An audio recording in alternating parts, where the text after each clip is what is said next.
centigrade.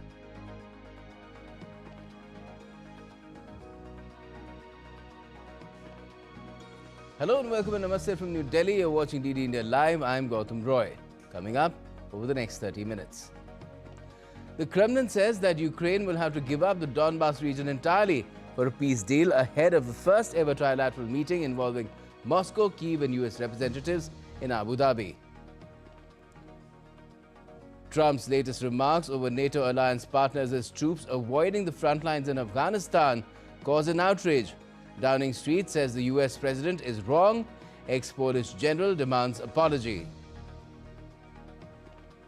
And the World Economic Forum meet at Davos wraps up with the CEO saying leaders looked for areas of agreement in challenging moments during their meetings over the last 1 week.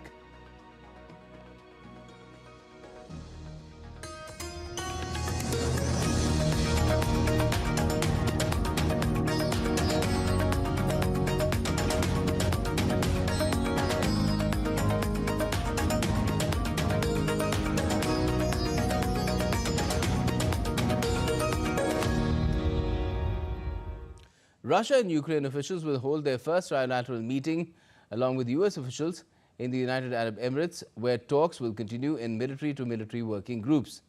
US negotiators, including Steve Witkoff and US President's son-in-law Jared Kushner, are headed for Abu Dhabi, while the Russian delegation is headed by General Igor Kostyukov, director of Russia's GRU military intelligence agency. He'll also be reaching there. Now, at the World Economic Forum in Davos, Ukrainian President Volodymyr Zelensky had announced that the meetings would take place on the 23rd and 24th of this month. Further details of the talks in the United Arab Emirates, namely in Abu Dhabi, have not been released, and it is not clear whether Russian and Ukrainian officials will meet face-to-face. Earlier, Zelensky had said that he would only travel to Davos if he could sign agreements with Trump on US security guarantees and post-conflict reconstruction funding for Ukraine. But there was no indication after the meeting that a breakthrough had been made.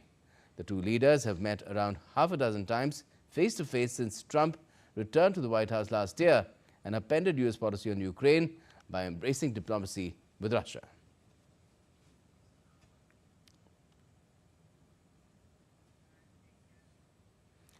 But Russia has said it's not dropping its key demand that Ukraine pull out of its eastern Donbas region ahead of three-way talks between Ukraine, Russian and American officials in the UAE. Ukrainian President Volodymyr Zelensky said territory remained the key issue and would be on the agenda for the talks, which looks set to be the first direct public negotiations between Moscow and Kyiv on a plan being pushed by US President Trump to end the conflict. Danish Prime Minister Mette Frederiksen is set to visit Greenland's capital Nuuk on Friday for talks with the island's leadership. Frederiksen arrives from Brussels, where she held discussions with NATO Secretary General Mark Rutte. The talks have come after Rutte said he had reached a framework understanding with Donald Trump in Davos on Greenland. Both leaders agreed that NATO must step up efforts to strengthen security in the Arctic region. European Commission Chief Ursula von der Leyen has announced plans for a major increase in European Union's investments in Greenland aimed at supporting the island's economy, infrastructure and security amid growing tensions over US interests in the Arctic territory. European Union leaders heaved a sigh of relief over Donald Trump's U-turn on Greenland as they met for an emergency summit in Brussels. The leaders said they want an EU-US trade deal to be back on track after the European Parliament suspended its ratification in protest over US pressure to acquire Greenland. Speaking at a press conference, European Commission President Ursula von der Leyen said the EU has collectively underinvested in the Arctic and Arctic security. We have collectively underinvested in the Arctic and Arctic security, so now it's high time to step up and to build on what we already achieved. Beyond investment, we also intend to deepen cooperation with the United States and all partners on the important topic of Arctic security. In particular, we believe we should use our defense spending surge on Arctic-ready equipment, a European icebreaker, for example, and we should strengthen our security and defense arrangement with partners in the region. And the U.S. President has said that the United States would work with NATO on Greenland security. Now, the World Economic Forum at Davos is concluded on Friday in the Swiss ski resort, with its leadership underscoring the importance of dialogue amid a turbulent global landscape. In his closing remarks, WEF President and CEO Borg Brende said leaders used the week-long meetings to identify areas of agreement despite what he described as challenging moments. Brende stressed that sustained engagement remains essential, noting that real dialogue demands patience, commitment and creativity, but is indispensable. Sometimes we really see strong disagreements. That's okay, because the purpose of the week and the forum's work over the year is to create a trusted space for dialogue. Dialogue is a prerequisite for moving the world forward. If you don't even have a dialogue, you will not see any results. This type of dialogue, real dialogue, is never easy. It requires patience, commitment, and creativity, but it is really necessary, because the absence of discourse deepens division. India's Electronics and IT Minister Ashwini Vaishnaw on Friday said his visit to Veldhoven in the Netherlands highlighted that India is on goal or en route to becoming a top semiconductor nation, with commercial production starting in 2026, pilot production already underway, and 65,000 skilled professionals trained in 4 years. When we started the semiconductor mission on 1st Jan 2022, we had taken a target that within 5 years we should start the commercial production. Actually, 4 of the plants will start their commercial production in 2026. The pilot production have started already in 3 plants in 2025 itself. Now the equipment manufacturers are coming to India. So the goals that we had set as a part of the first version of the semicon mission are very much on track, and some of them are actually are advanced compared to the targets. We had kept a target of 85,000 talent development over 10 years. And within 4 years, we have been able to develop 65,000. And earlier, while speaking at the World Economic Forum in Davos, IMF Managing Director Kristalina Georgieva said India is among the countries with a comparative advantage in artificial intelligence.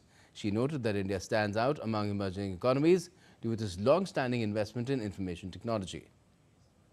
Not surprisingly, we have many emerging market economies with comparative strength. Saudi Arabia would be one of them. Actually, India would be one of them because of the bet on IT that India is making that are in the higher spectrum. Now, Donald Trump has said that the United States had never needed NATO, criticizing its involvement in Afghanistan, and questioned whether the alliance would come to Washington's aid if required. Speaking to a U.S. outlet, Trump said NATO allies sent troops to Afghanistan but stayed a little off the front lines. That's a direct quote from the interview. In response, UK Prime Minister Keir Starmer's spokesperson said that the US President was wrong to claim NATO troops stayed a little off the front lines during the war in Afghanistan. UK Minister Stephen Kinnock also called the comments disappointing and wrong, noting that many European soldiers died while supporting US-led missions. Meanwhile, ex-Polish general has demanded an apology after Trump's remarks. He said that President Trump has crossed the red line because we shed blood for this alliance. And further upping the ante in other spheres, President Trump has said that a U.S. naval armada is heading towards the Gulf, maintaining pressure on Iran, although he has recently downplayed the prospect of imminent military action. U.S. warships, including aircraft carrier USS Abraham Lincoln, several destroyers and fighter aircraft, started moving from the Asia-Pacific last week as tensions between Iran and the United States soared following a severe crackdown on protests across Iran in recent months. Last week, Trump pulled back from a threat to strike Iran over its deadly crackdown on anti-government protests after the White House said Tehran had halted planned executions of demonstrators. But the Republican president on Thursday confirmed continuing military preparations. Now, the United Nations Human Rights Council will be holding a special session to address the deteriorating human rights situation in Iran in Geneva on Friday. The special session is being convened following a request by Iceland together with Germany, North Macedonia, the Republic of Moldova and the United Kingdom of Great Britain and Northern Ireland. TikTok's owner ByteDance has finalized a deal to create a majority American-owned joint venture. The move is aimed at avoiding a U.S. ban on the popular app, which is used by more than 200 million Americans. The deal is a milestone for the short video app after years of battles, which began in August 2020, when President Donald Trump first tried unsuccessfully to ban the app over national security concerns.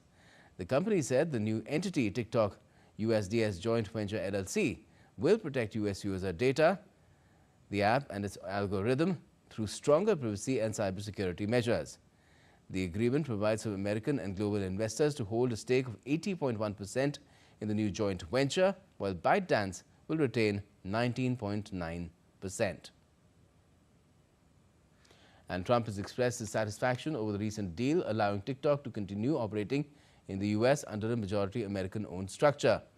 In a post on Truth Social, which is his own microblogging site, Trump said he was so happy to have helped in saving TikTok, noting that the platform will now be controlled by a group of great American patriots and investors, and described it as an important voice for users.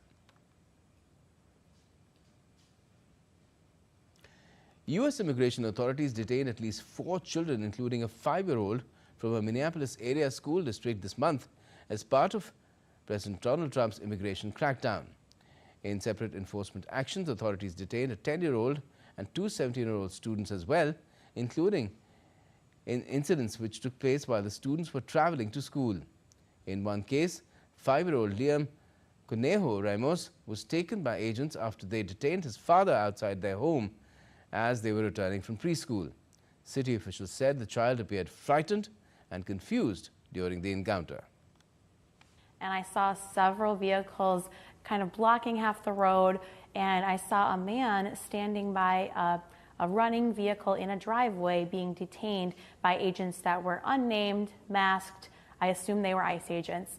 And I saw them put the man into the back of an SUV, and there was several agents doing that, and there was a little boy there. He was wearing a blue hat and had a really tiny backpack on, and then they quickly put him in the back seat and drove away. German arms maker Rheinmetall is considering further acquisitions in the naval sector as defense spending rises. According to Rheinmetall CEO Armin Paperger, the company recently agreed to buy German shipbuilder Luzern's warship division for 1.57 billion euros, marking its entry into the naval business. Paperger also noted that Rheinmetall has ammunition available for Ukraine, though no contracts are currently being signed due to political and financial constraints. And still to come in this edition of DD India Live. Parliament dissolved in Japan, snap election announced for the 8th of next month. And Prime Minister Narendra Modi is on a 2-state visit to Kerala and Tamil Nadu.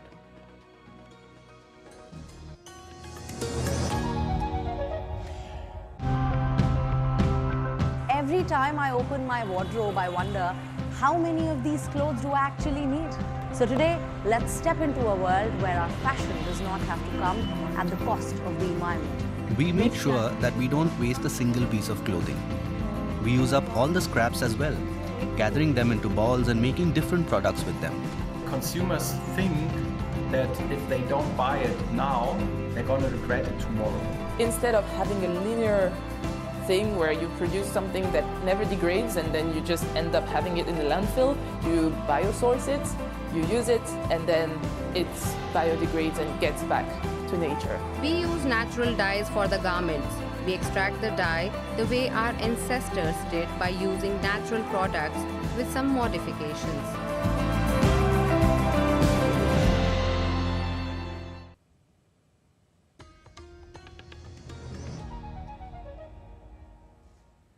Welcome back. You're watching DD India Live. I'm Gautam Roy.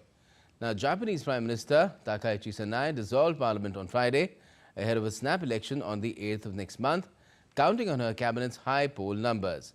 The country's first woman premier had announced her intentions on Monday, seeking public backing for measures to shield households from rising living costs and increase spending on defense. Takaichi is hoping widespread support for her cabinet will help deliver her a stronger mandate, even though the LDP itself is battling low approval ratings and a string of scandals. Vietnam's top leader, Tho Lam, has been re-elected as head of the ruling Communist Party for another 5-year term, state media reported on Friday. The unanimous vote came at the end of the party's 5-yearly Congress, cementing Lam's hold on the country's most powerful political post. Lam has pledged to accelerate economic growth and push sweeping reforms aimed at cutting red tape and boosting efficiency, while reassuring investors about political stability. He has set an ambitious target of annual growth above 10%, even as analysts caution that his bid to consolidate power and pursue rapid change could pose risks. Back home, Prime Minister Narendra Modi inaugurated, laid foundation stones and flagged off multiple development projects in Thiruvananthapuram in the state of Kerala. The projects cover rail connectivity, urban livelihoods, science and innovation. The initiatives highlight the government's focus on inclusive growth, technology-driven development and better quality of life for citizens. During the visit, the Prime Minister launched the PM Swanidhi credit card to strengthen urban livelihoods. PM Swanidhi loans were disbursed to 100,000 beneficiaries, including street vendors from Kerala.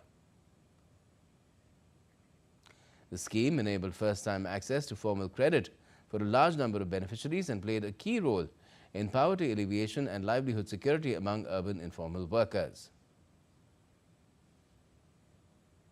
During the event, the Prime Minister also highlighted the hardships street vendors once faced and how the PM Swanidhi scheme will help improve their lives. सड़कों के किनारे गलियों में सामान बेचते हैं, इन street vendors की स्थिति भी पहले बहुत बुरी थी। उन्हें सामान खरीदने के लिए कुछ 100 रुपये भी महंगे ब्याज पर लेने पड़ते थे। केंद्र सरकार ने पहली बार इनके लिए पीएम स्वनिधि स्कीम बनाई। इस स्कीम के बाद देश भर में लाखों साथियों को बैंकों से बहुत मदद मिली है। लाखों स्ट्रीट वेंडर्स को जिंदगी में पहली बार बैंक से कोई लोन मिला है। Punjab Police's State Special Operations Cell conducted a major operation on Friday, leading to the arrest of a Khalistani terrorist ahead of Republic Day. A hand grenade, a pistol and live ammunition were recovered from the accused. The arrested individual is linked to the Babbar Khalsa International or BKI terrorist group. Indian authorities have flagged a fresh disinformation campaign after Pakistani propaganda handles circulated a digitally manipulated video falsely attributed to Indian Army Chief General Upendra Dwivedi. According to the Press Information Bureau's fact-check unit, the viral clip is a deepfake, misleadingly showing the Army Chief claiming that India is opposing Pakistan's inclusion in a so-called Gaza Peace Board. PIB clarified that the video has been digitally altered to create confusion on India's foreign policy stance. Officials have urged citizens to remain cautious, verify content from official sources, and avoid sharing unverified videos circulating on social media. And the National Capital Region is witnessing heightened security and elaborate traffic arrangements on Friday as the full dress rehearsal for the 77th Republic Day celebrations was held along Kartavya Path and adjoining areas. The rehearsals follow the same route and schedule as the main parade on the 26th of this month. The parade rehearsals began at 10:30 in the morning on Friday from Vijay Chowk and proceeded through Kartavya Path. Commuters were advised to avoid the parade route and surrounding areas during the rehearsal hours and days and to use public transport wherever possible. In a move to make pilgrimage easier and more convenient for devotees, the Kashi Vishwanath Temple has launched an AI-powered chatbot named Ask Nandi, following the successful completion of a one-year trial. Through the AI chatbot, devotees can access information related to darshan, aarti and other rituals without having to stand in long queues or navigate complicated procedures. Temple authorities said the initiative is expected to enhance transparency in temple management and make the pilgrimage experience more convenient and digitally accessible for millions of devotees and tourists visiting Varanasi from home and abroad. A first-of-its-kind predator-proof house cluster has been set up in Katarnai Ghat in Uttar Pradesh to protect villagers, especially children, from accidental leopard and tiger attacks, marking a major step towards human big cat coexistence. DD India's Tapas Bhattacharya with this report. In a pioneering move to promote human-wildlife coexistence, a predator-proof house cluster has been set up in Lora village of Katarnia Ghat Wildlife Sanctuary in Uttar Pradesh. Located along the forest fringe, the area witnesses frequent movement of leopards and tigers, putting local communities, especially children, at risk. Long-term data shows that every year, several children are injured or killed in accidental big cat encounters in this landscape. To address this, the Wildlife Trust of India, in partnership with the Uttar Pradesh Forest Department, local governance bodies, and the North of England Zoological Society, has piloted this first-of-its-kind safety model.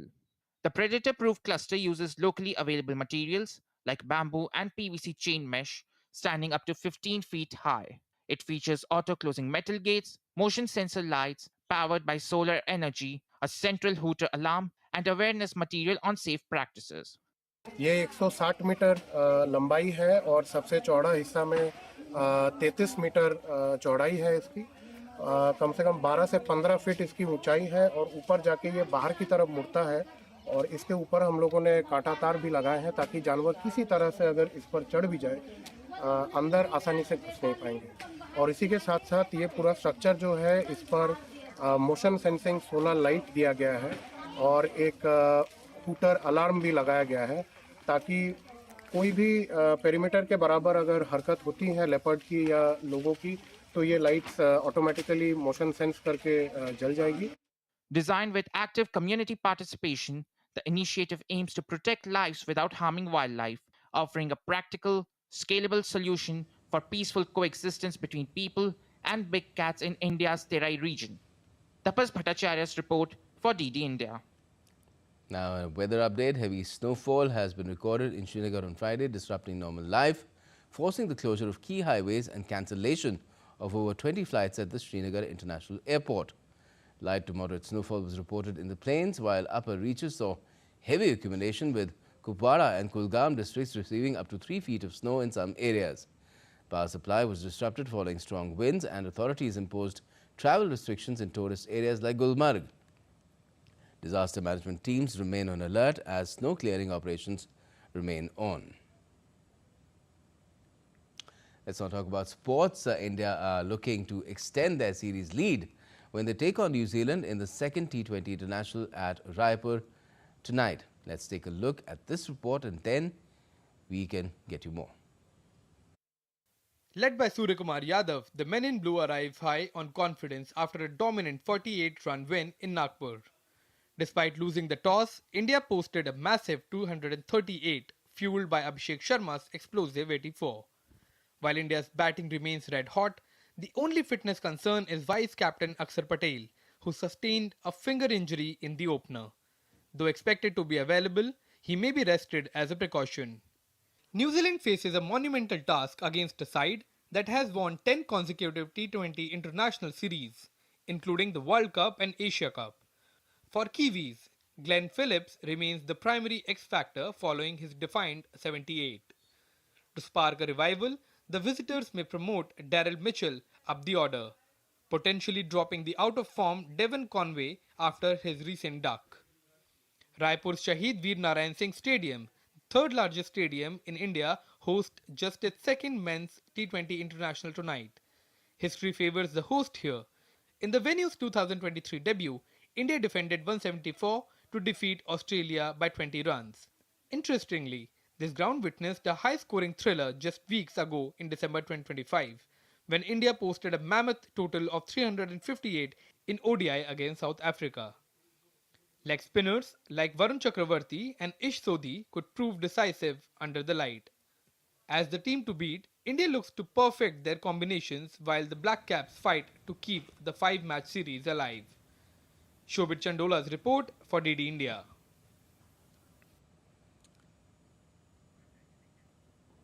And that's all we have for this edition of DD India Live. But let us know your thoughts on the news of the day. And for those on the go, you can get all the latest news and updates from India and across the world on DD India's mobile app. It's available on both Android and iOS. Just scan the QR code on the screen to download the app right away. And we'll be back with more news as it breaks here on DD India. I'm Gautam Roy, and from all of us here in Delhi, thanks for watching DD India Live.